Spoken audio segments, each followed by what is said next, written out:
This is Tbilisi and Backstage 76 joint production. Thank you very much for our hosts, Backstage 76. Let's give them a round of applause. Yeah!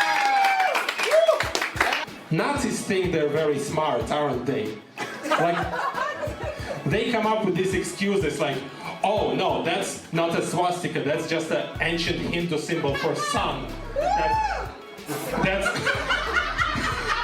That's the kind of energy I like, thank you.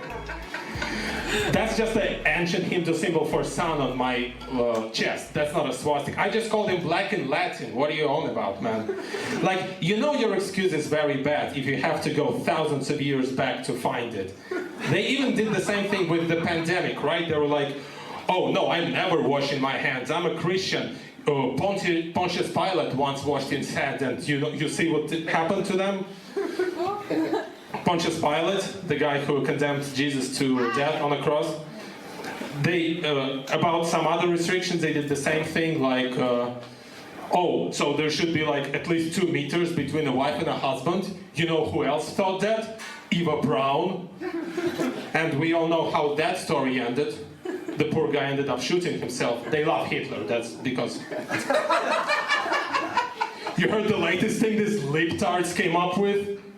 Black lives, wait for it, Black lives matter? What next? Rape's not okay? I mean, when do we stop? That's like throwing the baby out of bathwater through the Overton window onto the slippery slope. I mean, come on guys, that's too much. I'm a relatively good person, only because my delusions keep me in check. Like the other day I was thinking, maybe I should cheat on my girlfriend, but then I thought, no, what if Joe Rogan asks me if I've ever cheated on my girlfriend? This will never happen. Even if I become famous enough for his podcast tomorrow, it will take me at least a year to get the visa, and by that time, our episode will be cancelled even before it is released, because he will be bought by Disney, and we will be cancelled because I once turned right on a crossroad. So I'm sort of a right-leaning person, apparently. Here's how petty I am. I once was in a room and I heard some noise from the other room, and I said to my girlfriend, can you check? Maybe there's a robbery. And she said, no, it's not. What are they gonna rob? Your socks that are ventilating on the battery? There's nothing to rob. You're poor and you suck at bat. She didn't say any of that, but that's what I heard. All she said was, I don't think it's a robbery. So what I did is got up from the bed and walked to the other room, secretly kind of wishing it was a robbery.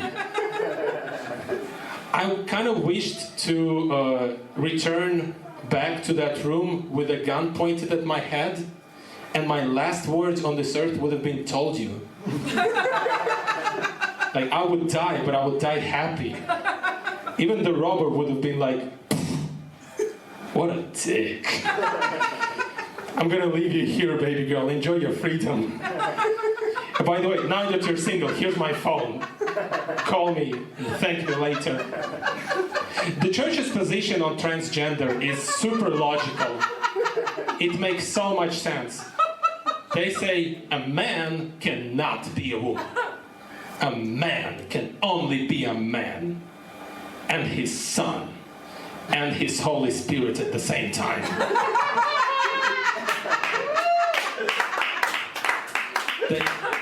They just love they just hate even number of identities, I guess.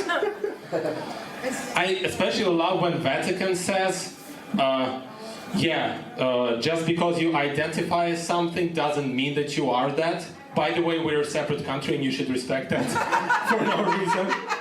And when you go to our country, you should respect that we're a separate country, because you know what they say, when in Rome.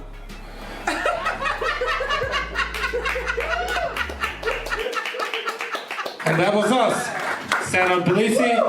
Let's give a very, very big round of applause and thank you to Backstage 76. Goodbye.